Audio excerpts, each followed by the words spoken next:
Hi everyone, welcome to Navneet IAS academy. So हम यहाँ पे जो है क्लास 8 की एनसीईआरटी जो है हिस्ट्री की उसे कवर कर रहे हैं एंड इस बुक का नेम है अवर पास्ट पार्ट 3। तो आपको पता ही है कि हमने जो है यहाँ पे अपने 9 चैप्टर को स्टार्ट किया था जिसमें we were discussing about the women caste and reform.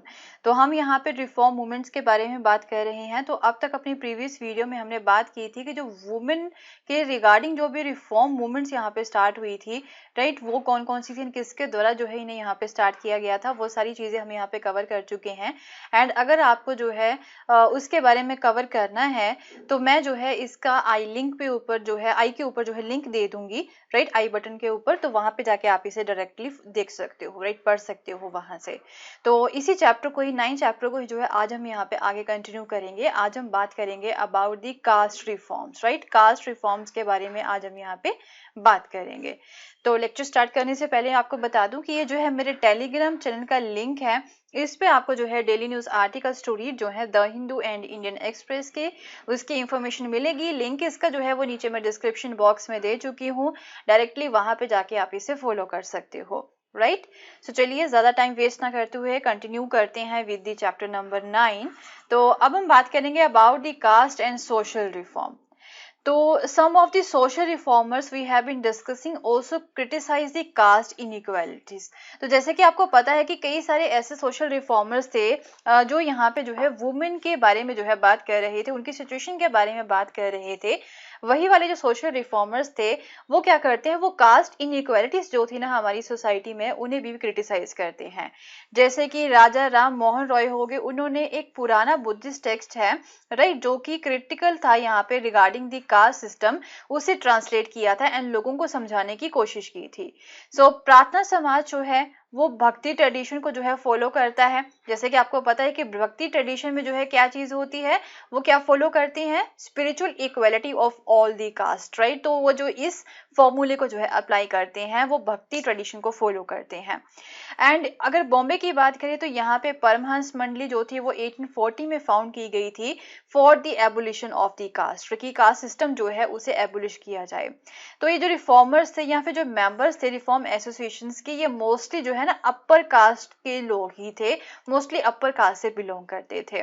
Often यहाँ पे सीक्रेट मीटिंग्स हुआ करती थी एंड ये जितने भी तरह से कास्ट टैबूज थे ना यहाँ पे फूड को लेके या फिर टचिंग को लेके, राइट, कि जो अनटचेबल्स हैं वो यहाँ पे अपर कास्ट के लोगों के साथ बैठ के खाना नहीं खा सकते हैं, या फिर अगर अनटचेबल्स ने जो है अपर कास्ट के लोगों को टच कर दिया तो वो भी यहाँ पे गंदे हो जाएंगे, राइट, वो भी अनटचेबल बन जाएंगे। तो इस तरह के कास्ट टैबूज को जो है ये वायलेट करते थे, सो डैट कि यहाँ पे जो है लोगों की जो लाइफ है उन्हें सुधारा जाए, लोगों को समझाया जाए एंड उन लोगों के साथ बैठ के जो है ये खाना वगैरह जो है वो खाया करते थे। एंड यहाँ पे कुछ और भी ऐसे सोशल रिफॉर्मर्स थे जो कि कास्ट सोशल ऑर्डर के वजह से जो इनजस्टिस हो रहे थे ना लोगों के ऊपर, उनके ऊपर वो क्वेश्चनिंग करते थे।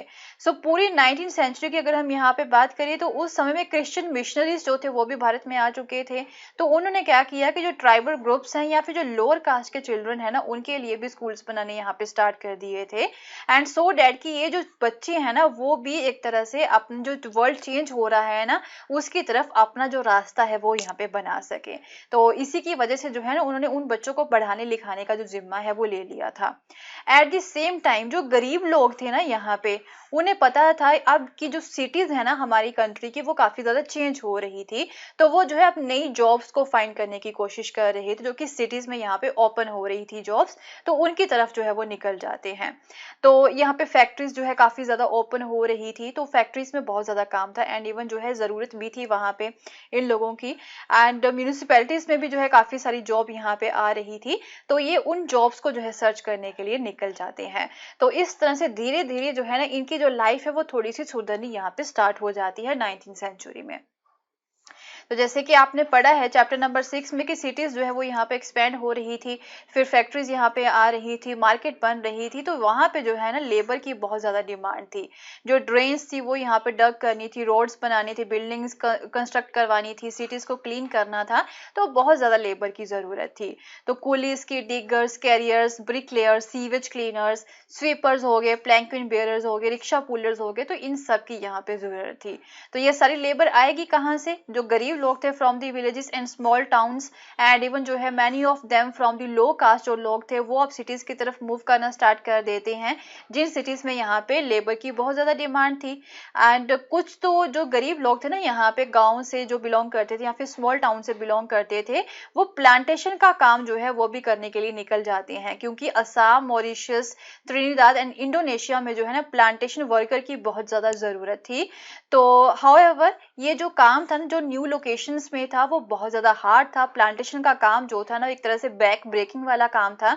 बट ये जो गरीब लोग थे ना एक तरह से जो कि लो कास्ट से कई लोग बिलोंग करते थे, वो देखते कि ये हमारे लिए एक अपॉर्चुनिटी है ना, हमें जो है इसे ग्रैब करना होगा अगर हमें जो है अपर कास्ट लैंड ओनर्स की ऑप्रेसिव जो कंडीशंस है ना उससे बाहर निकलना है। तो राइट, तो there were other jobs too, तो इनके अलावा यहाँ पे और भी कई सारी जॉब्स थी, जैसे कि आर्मी हो गई, तो यहाँ पे भी काफी सारी अपॉर्चुनिटीज थी। महार जो एक तरह से ट्राइब के लोग थे उन्हें जो है महार रेजिमेंट में जो है कई सारी जॉब्स जो है वो मिलनी स्टार्ट हो जाती हैं, क्योंकि ये महार लोग जो थे इन्हें अनटचेबल्स बोला जाता था उस समय में। एंड ये भी जो है फिर अपने आप को काफी ज्यादा राइज करते हैं, ये जो अपॉर्चुनिटी देखते हैं आर्मी में। तो बी.आर. अम्बेडकर के जो फादर थे जो कि दलित मूवमेंट के लीडर थे, वो आर्मी स्कूल में भी जो है पढ़ाया करते थे।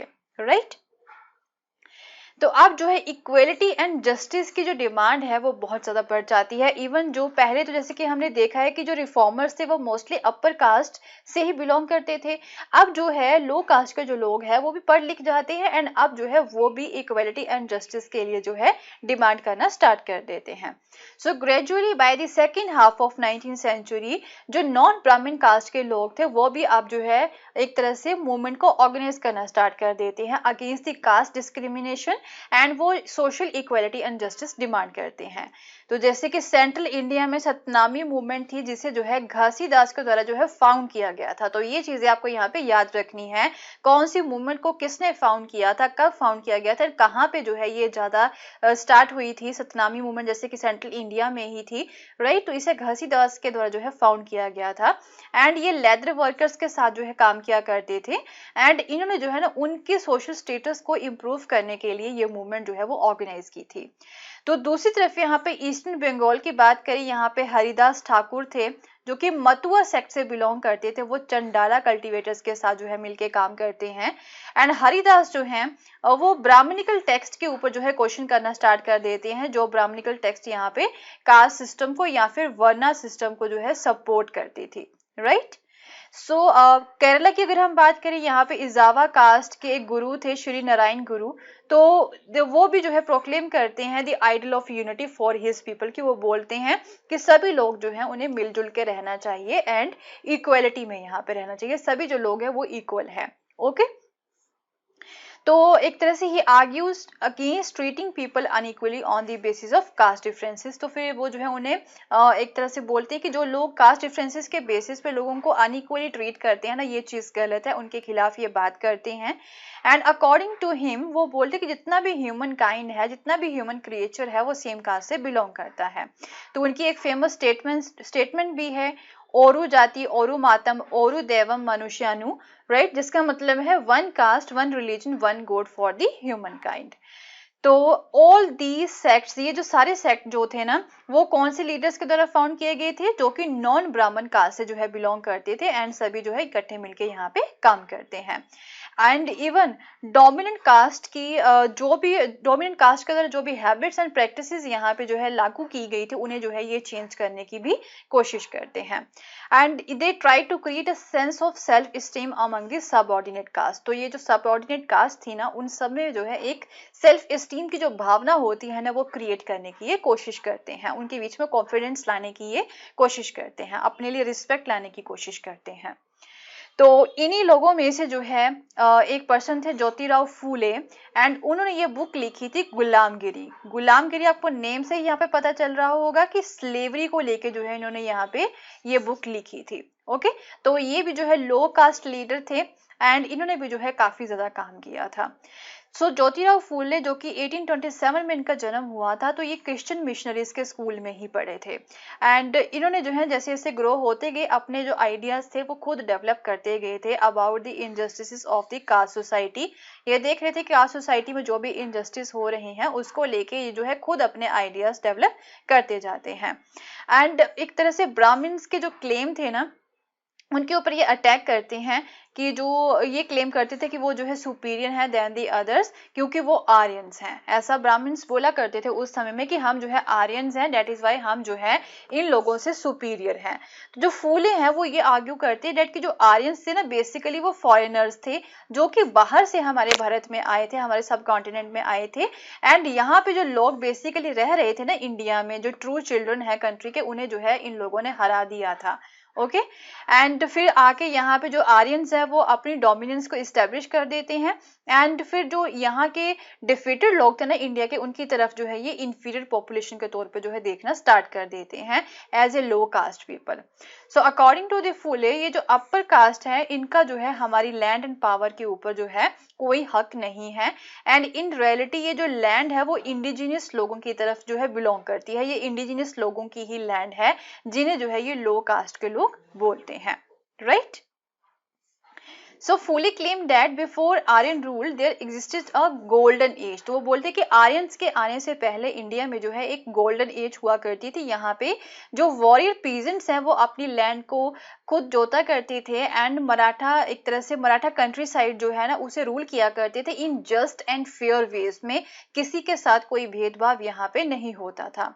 एंड वो ये भी बोलते हैं डैड कि शूद्रास जो कि लेबरिंग कास्ट एंड जो अति शूद्रास है जिन्हें अनटचेबल्स बोला जाता है, तो इन सभी को जो है अब यूनाइट होना होगा कास्ट डिस्क्रिमिनेशन को चैलेंज करने के लिए।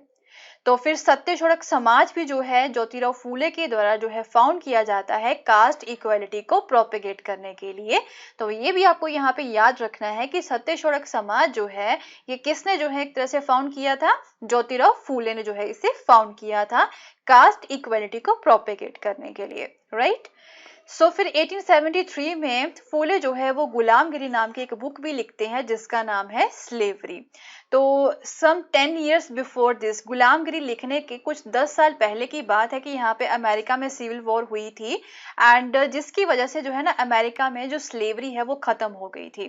तो फिर फूले ने जो है ना ये बुक उन्हीं अमेरिकन को डेडिकेट की थी जो जिन अमेरिकन ने यहाँ पे स्लेव्स को फ्री करवाने के लिए लड़ाई लड़ी थी। ओके एंड इस तरह से इन्होंने जो है लोअर कास्ट जो थे ना इंडिया के, उनकी कंडीशंस को अमेरिका में जो ब्लैक स्लेव्स थे उनकी कंडीशंस के साथ जो है लिंक क्रिएट करने की कोशिश की थी इस बुक के साथ।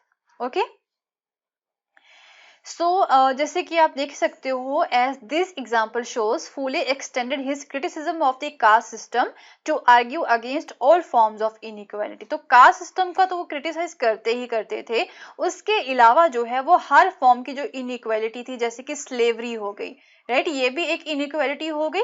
तो हर एक को जो है हर एक के लिए जो है ये बात करते थे, हर एक फॉर्म की जो इनइक्वालिटी है ना उसके खिलाफ जो है ये आर्ग्यू करते थे। And he was concern about the plight of upper caste women and even जो अपर कास्ट वुमेन जो थी ना यहाँ पे इवन, राइट, जैसे कि ब्राह्मणिकल सोसाइटी थी वहां पे जो वुमेन्स थी उनकी कंडीशंस भी बहुत ज्यादा जो है खराब थी, तो उनकी प्लाइट को लेके भी जो है ये बात करते हैं। एंड जो लेबर की मिजरीज हैं उनको लेके भी ये बात करते हैं एंड जो लो कास्ट के लोग थे उन्हें ह्यूमिलिएट किया जा रहा था उनको लेके भी जो है ये बात करते हैं। So this movement for the caste reform was continued in the 20th century by other great Dalit leaders like Dr. B.R. Ambedkar in the Western India and E.V. Ramaswamy Naikar in the South। And ये जो cast reform movement थी बाद में 20th century में भी जो है continue की गई थी कुछ और दलित लीडर्स के द्वारा, जैसे कि वेस्टर्न इंडिया में डॉक्टर बी आर अम्बेडकर ने की थी एंड E.V. रामास्वामी नायकर ने जो है साउथ इंडिया में जो है इसे कंटिन्यू किया था, right. So will continue with the same chapter. कुछ और इम्पॉर्टेंट एस्पेक्ट्स जो हैं, राइट, या फिर कुछ और इम्पॉर्टेंट जो मूवमेंट्स थी, जो रिफॉर्म मूवमेंट्स थी, उनके बारे में हम अपनी जो है नेक्स्ट वीडियो में कवर करेंगे। एंड फिर मिलते हैं फिर अपनी नेक्स्ट वीडियो में। एंड अगर आपको मेरा कोर्स पसंद आया तो इसे शेयर करना ना भूलें and don't forget to subscribe my channel also. Thank you so much, have a nice day, bye bye.